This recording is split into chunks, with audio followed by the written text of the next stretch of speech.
Iki kan fi bayani taubah wat talqin. Ya kan? Iki kan i'lam annal maratibal madhkura la tahsulu illa bitaubatin illa bitaubati an-nusuhi. An-nasuhi. Ya, an-nasuhi. Iku kalimat at-taubati an-nasuhi iku durung mbok jelasno. Terus wa bitalqini min ahlihi wa bitalqini min ahlimi kama qala Allah taala wa alzamahum kalimatat taqwa.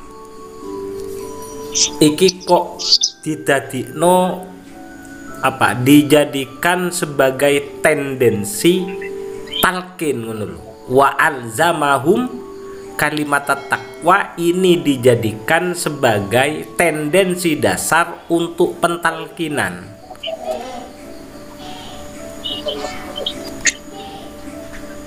Nah itu cara menggambarkannya itu loh. Coba sampean ulangi teko ngarep iku. Bismillah ya, tak ulangi mana ya? Ya. Alam al-maratiba al-mazkura la tahsulu illa bitaubati an-nasuhi wa bitalqin min ahlihi. Itu satu qadiyah. Lah iya. Satu qadiyah itu akan menghasilkan sifat. Oke.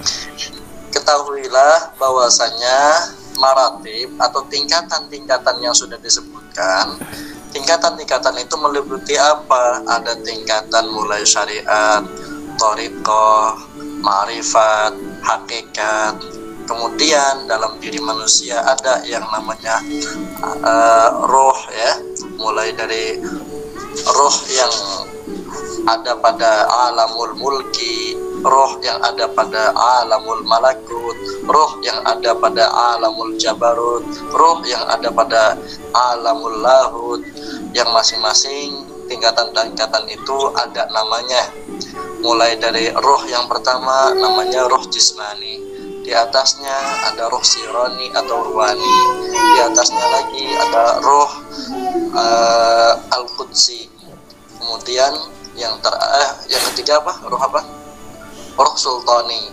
Yang keempat, yang terakhir ada namanya roh al-qudsi.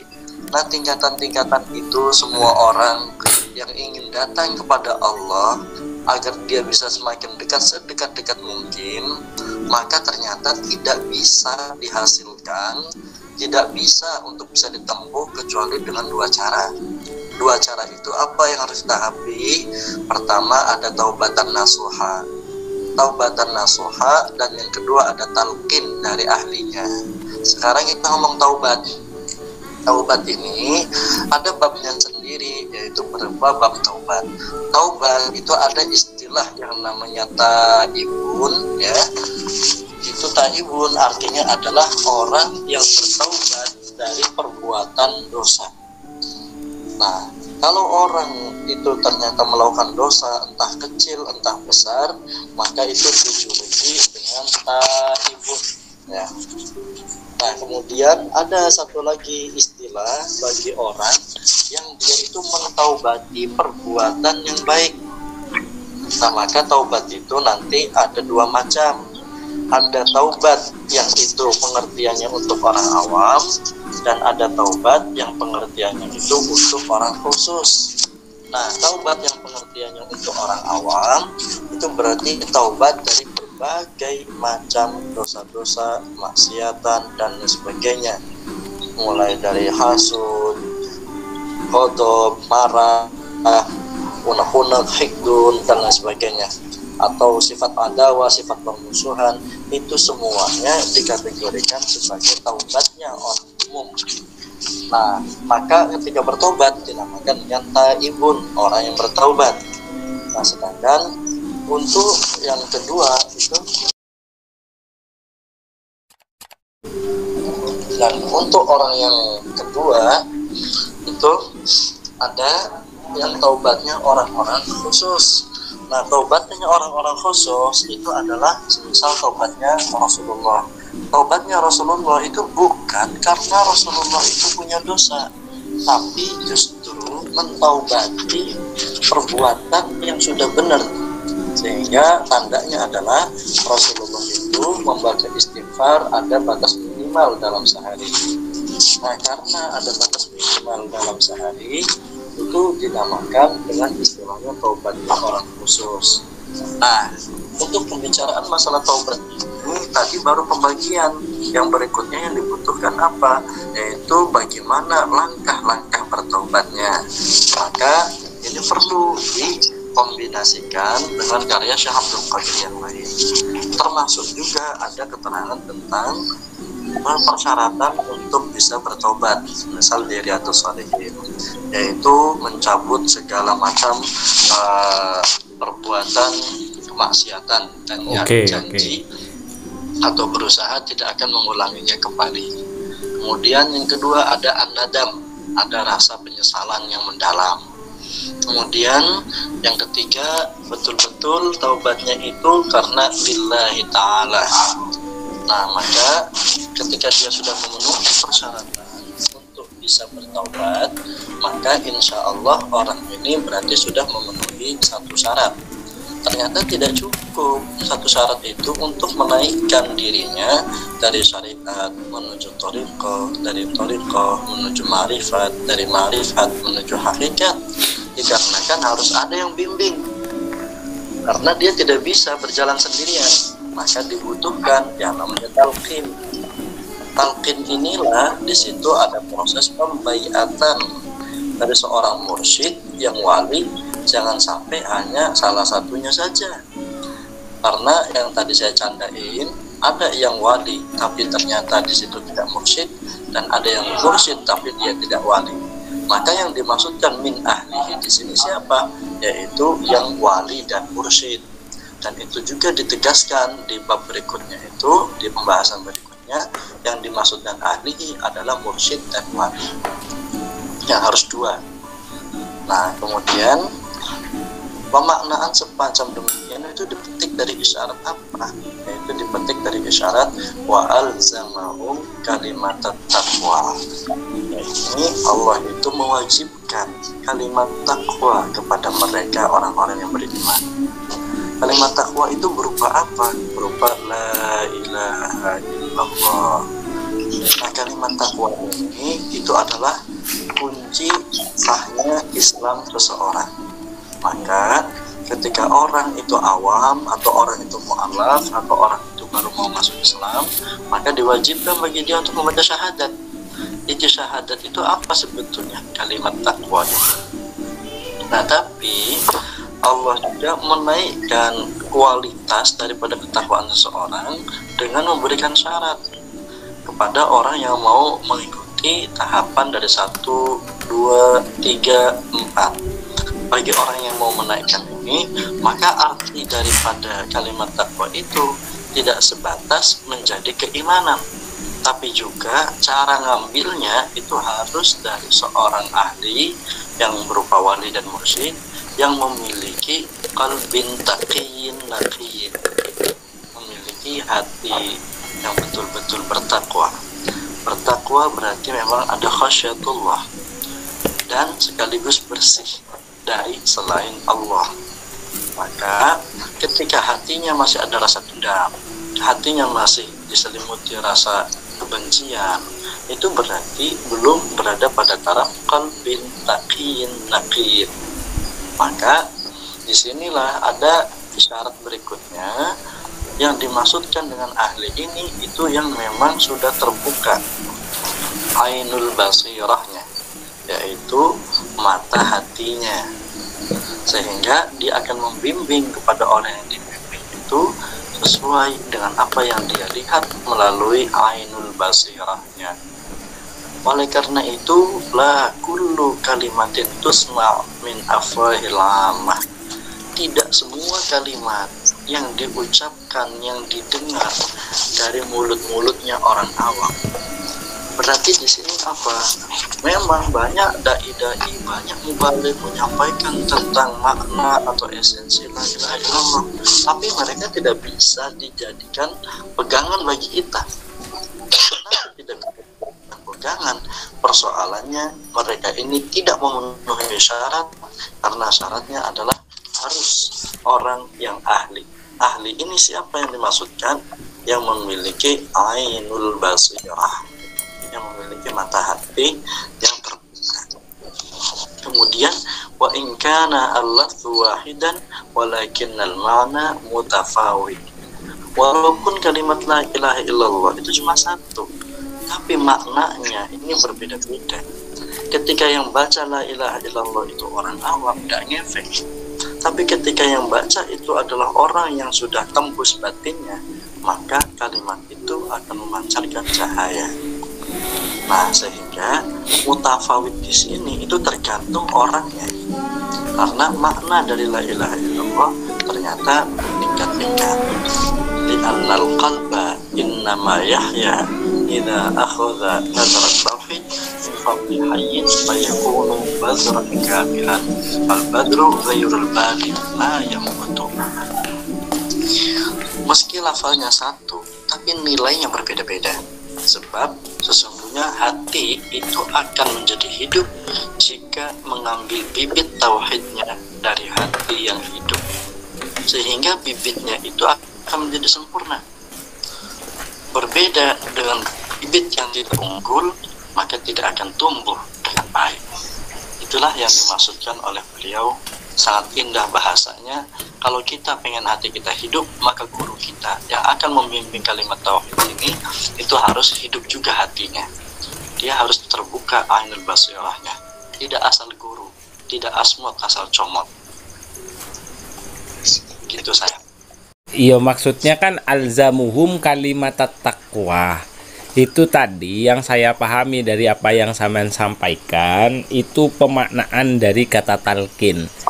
Belum masuk pada mengijrokan kalimat wa alzamuhum kalimat taqwa pada kata talqin.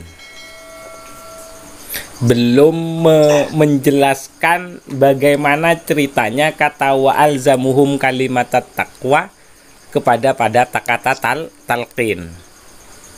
Karena kalau dalam pemahaman saya, ketika kata takwa, kalimat-kalimat yang menunjukkan kepada ketakwaan itu adalah kalimat yang la ilaha illallah, ya kan? Wa alzamuhum itu berarti kan menghunjamkan, kan? Artinya mencoba untuk merasupkan kalimat takwa, kan ngono toh? Masuknya ini dijadikan sebagai kata talqin itu mengijrokannya itu. Carane contoh wis. Setiap orang itu ketika mau melakukan sesuatu itu harus ada niatnya. Karena ada hadisnya Nabi, innamal a'malu binniyat. Segala perbuatan itu tergantung kepada niat. Maka semua yang kita kerjakan itu harus diniati. Karena dawuhnya Nabi itu adalah innamal a'malu binniyat. Semua pekerjaan tergantung. Nah, kata tergantung itu yang menyebabkan saya mengatakan wajib ada niat. Nah, kata wa alzamahum yang ditalkin itu loh, gambarnya piye? Ya, wa alzamahum kalimat taqwa. Allah mewajibkan kepada orang yang beriman itu kalimat takwa. Berarti yang dimaksudkan adalah kalimat tauhid la ilaha illallah. Maka kalimat tauhid la ilaha illallah ini bagaimana pengucapannya? Maka pengucapannya itu ada dua. Yang pertama itu muqarinum bil qauli dzahiri, yaitu ketika mengucapkan la ilaha illallah itu terucap melalui ucapan zahir, berarti melalui lisan kita, lisan fisik ya. Kemudian yang kedua ini harus dibersamai dengan ilmu hakikat. Ilmu hakikat inilah yang menjadi penetapan dalam batin manusia agar meresap kalimat la ilaha illallah itu menyatu dalam dirinya. Nah, tentu siapa yang bisa mengajarkan ilmu hakikat ini ketika mengucapkan la ilaha illallah itu nanti yang mengucapkan lisanul jinan. lisannya jinan, bukan lisan Air hangat. fisik, Ini kan lisan korek. lidah, maka di sini harus ahlinya. Siapa ahlinya itu? Ahlinya adalah orang Bendi. yang mursyid dan wali. Maka coba baca di penjelasan berikutnya. Walidzalika unzila kalimatut tauhid fil Qur'anil azim fi mawdi'ain. Oleh karena itu, kalimat tauhid dalam Al-Qur'an itu diturunkan pada dua hal. Ahaduhuma muqarinun bil qawli dzahir. Salah satunya adalah harus bersamaan dengan ucapan zahir melalui lisan, sebagaimana firman Allah, idza qila lahum la ilaha illallah yastakbirun. Ketika diucapkan kepada mereka la ilaha illallah, maka mereka bertakbir. Fahadha fi haqqil awam. Maka kalau baru sebatas lisan mengucapkan la ilaha illallah, itu untuk makomnya orang awam. Sedangkan dimaksudkan wa alzamahum kalimat taqwa, itu tidak cukup, makomnya adalah makomnya orang awam. Maka yang kedua itu wasani makrunum bil ilmi al haqiqi, kama qala Allah taala fa'lam annahu la ilaha illallah wastaghfir li dzambik walil mu'minin wal mu'minat. Fahadha talqin bisabab nuzul hadhihi al-ayah li ajli talqin lil khawas. Yang kedua itu harus dibersamai dengan ilmu hakikat. Dari mana kok ada makna harus dibersamai dengan ilmu hakikat? Dikarenakan ada isyarat dari firman Allah, ketahuilah dan mintalah maghfirah Allah atas dosamu, dan mintakanlah maghfirah atas doa orang-orang yang beriman, baik laki-laki maupun perempuan. Maka adanya talqin ini itu menjadikan ayat ini bisa diturunkan kepada orang-orang khawas. Nah, jadi arti daripada wa alzamahum kalimat taqwa, sekalipun lafaznya sama berupa la ilaha illallah, tapi akan mengandung perbedaan nilai makna tergantung dari makom orangnya. Seperti itu sahabat.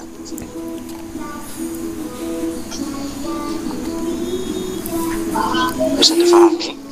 Oke, berarti kata alzamahum ai lakinuhum berarti.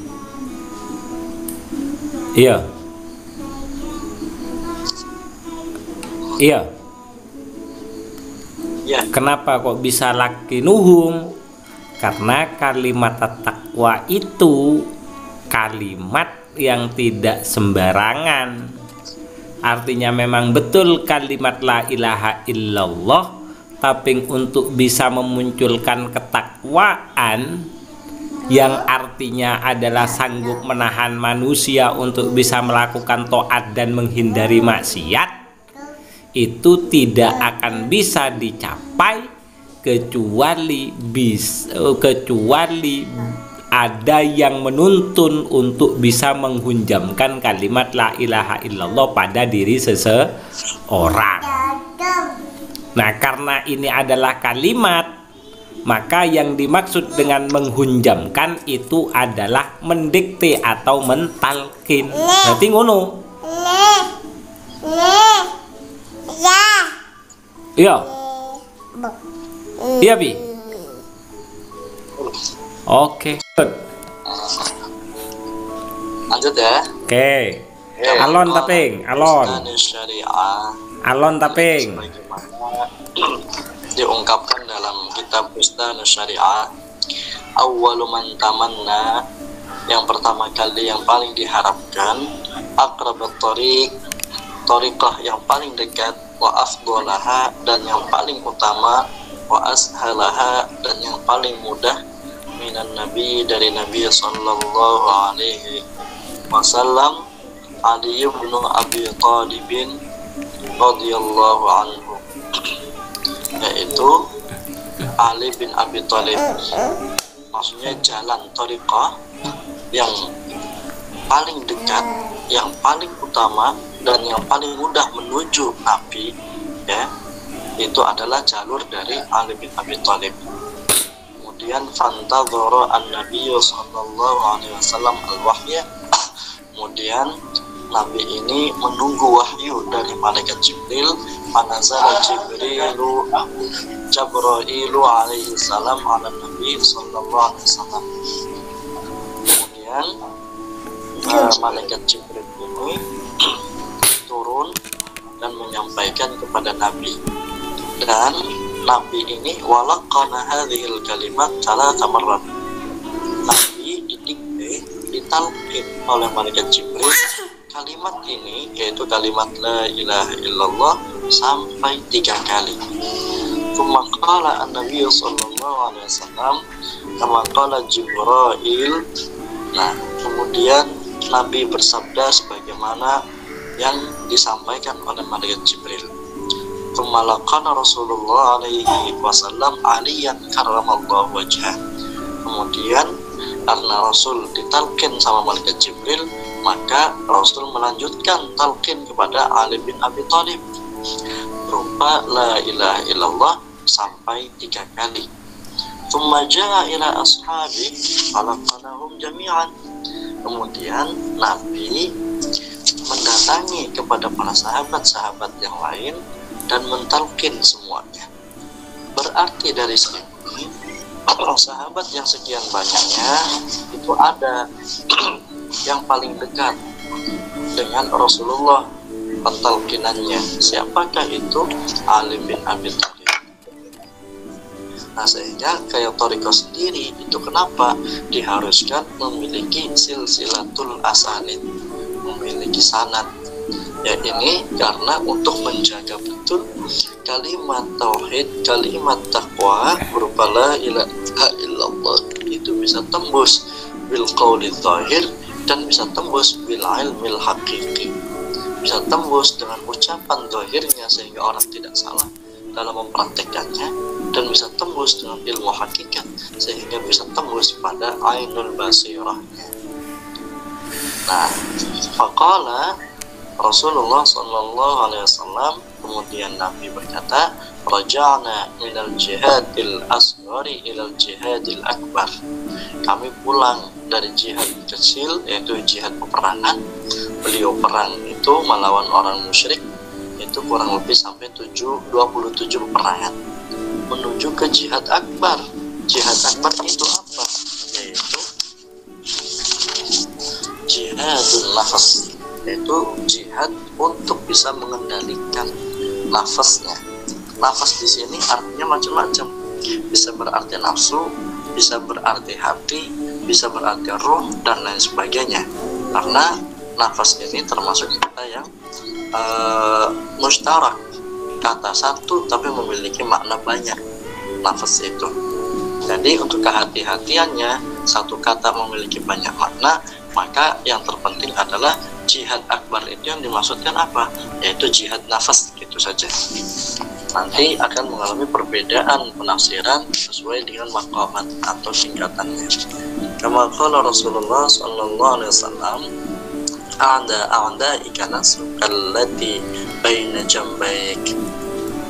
Di sini ada suatu indikasi dari baginda Rasul, musuhmu yang paling berbahaya, hawa nafsumu yang berada di antara kedua lambungmu.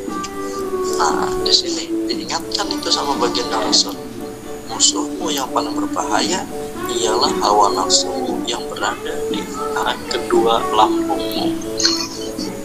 Nah, itu segitu dulu ya. Ada yang mau ditanyakan? Mau dilanjut? Tapi koyoke kalau yang ini iki kan karyanya Syekh Abdul Qadir Jailani itu, yang lebih terkenal dengan Qadiriyah tuh. Iya kan? Jadi wajar kalau sanatnya itu ke Sayyidina Ali tuh. Soalnya lek Naksabandiyah itu di Abu Bakar As-Siddiq abi. Iya benar. Iki loh, seingatku riwayat kalimat la ilaha illallah ditalkin itu Sayyidina Ali itu yang pertama, yang kedua itu Sayyidina Abu Bakar. Posisi ketika mau hijrah itu loh, ketika ketika Sayyidina Ali itu menggantikan posisi tidurnya Rasulullah, yang diselimuti dikirakan Rasulullah, ternyata Sayyidina Ali itu. Kayaknya gitu. Oke, Mas Sofi. Lanjut, saya makan. Nah, terus Sayyidina Abu Bakar, riwayat iku akhirnya kan melihat Rasulullah iku nalkin Sayyidina Ali. Nah, posisi itu Abu Bakar minta lagi, apa yang kau ucapkan ya Rasulullah kepada Sayyidina Ali. Makanya ada istilah sir dan jahar itu posisinya karena dua santri hitungannya lah. Ada dua itu, Sayyidina Ali dan Abu Bakar Siddiq. Itu saya pengertianku loh. Iya, bisa jadi benar itu. Karena kitab ini kan karyanya Abdul Qadir Jailani toh. Sehingga yang dikutip itu adalah dalil ini. Yang zikirnya itu bil jahri kan.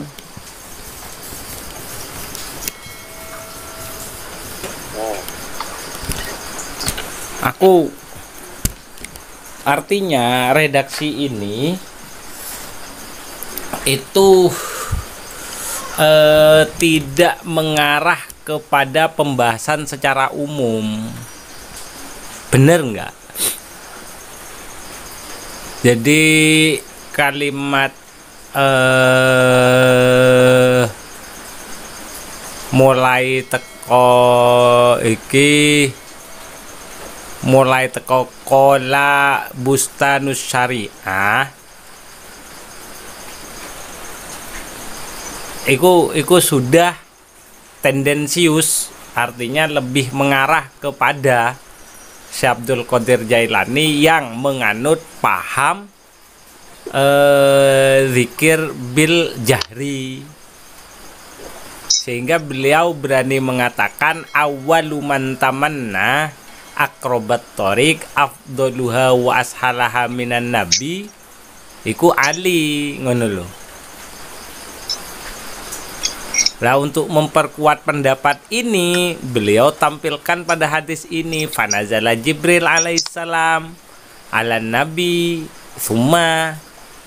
Tak pikir kok seperti itu kalau yang ini. Tidak masuk pada pembahasan tasawuf secara umum. Iya pora lagi. Maksudku iku Spesifik.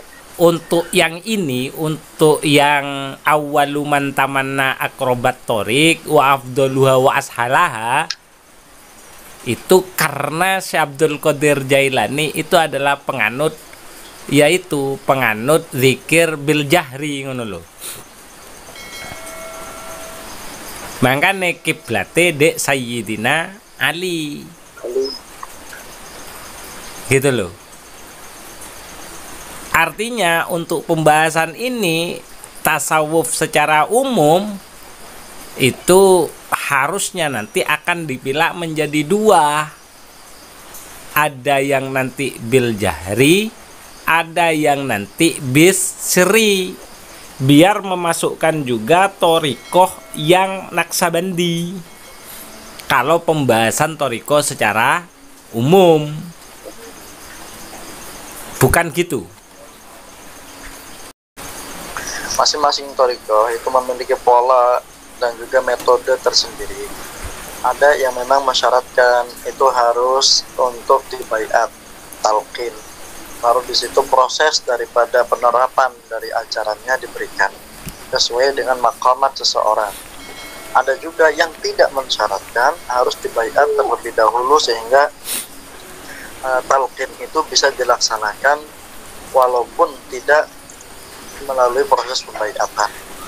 Nah, sedangkan kalau untuk thariqah Qadiriyah, baik Qadiriyah ini dikombinasikan dengan Naksabandi atau dikombinasikan dengan Araqiyah atau dengan thariqah yang lain, kalau thariqah yang itu Qadiriyah diharuskan harus dengan baiat. Sehingga setelah baiat di situ akan masuk kepada taubat, yang kedua masuk kepada talqin.